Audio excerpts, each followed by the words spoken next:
The phone buzzed at midnight. A man's voice, thick Russian accent, amused, cruel. "I have your daughter. You will never find her." I didn't flinch. My hand tightened around the receiver, but my voice was calm, measured. "Put your boss on the phone." He barked a laugh. "He doesn't talk to scum like you." I waited a beat. My breath was steady. Then I spoke the words I hadn't used in years. "Tell him the winter wolf wants to talk." The laughter died instantly.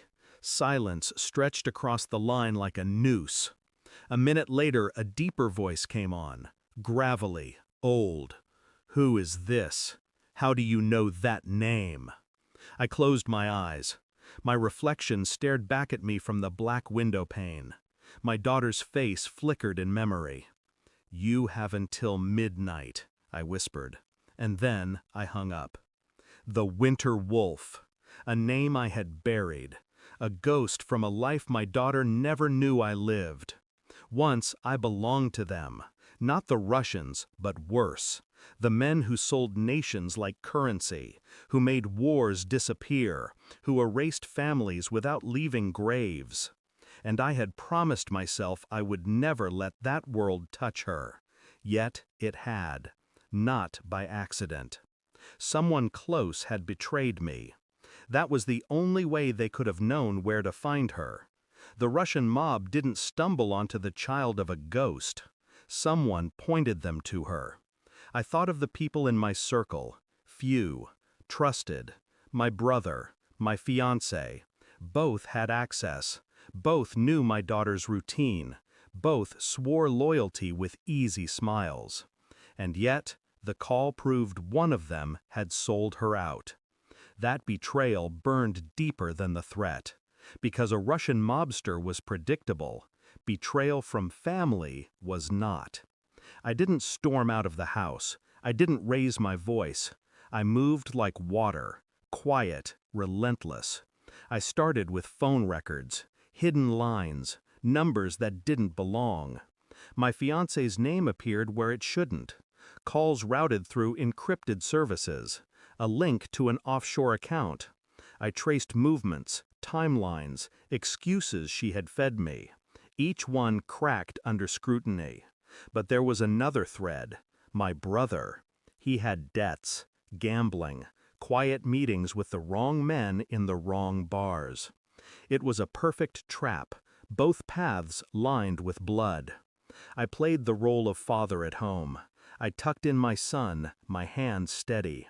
I held my fiancée close, my lips brushing her hair, whispering lies of safety. Inside, I counted hours, minutes, seconds, and each one brought me closer to the truth. The proof came in a single photograph, an encrypted file pulled from a message queue. My fiancé, standing beside the mobster, smiling, her hand brushing his arm.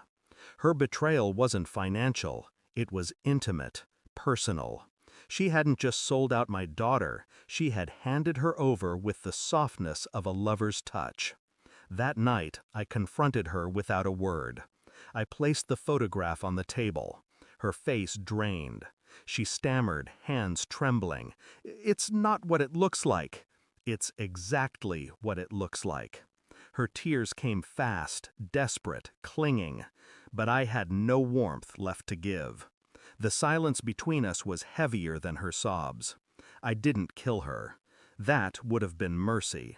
Instead, I handed the evidence to the Russians' rivals, men who despised her lover more than I did. I let them know exactly who had betrayed whom. Her fate was sealed without my hand lifting a blade. I made the call back to the mob, my voice low, calm. "You wanted the Winter Wolf? You just made him your judge." By dawn, my daughter was released, untouched, left at the edge of town with no explanation. My fiancé never returned. The house is silent now. My daughter sleeps upstairs, safe, for now. She will never know the name Winter Wolf. She will never know the price that was paid to keep her breathing. But I know, and I will carry it. I walk to the mirror, stare at the man reflected back. His eyes are colder than the flames of betrayal that birthed him. I thought I had buried the winter wolf. But wolves don't die. They wait. And tonight, the wolf came back. Thanks for watching. Don't forget to like, share, and comment. Subscribe now to Cheating Stories Insight World for more amazing stories.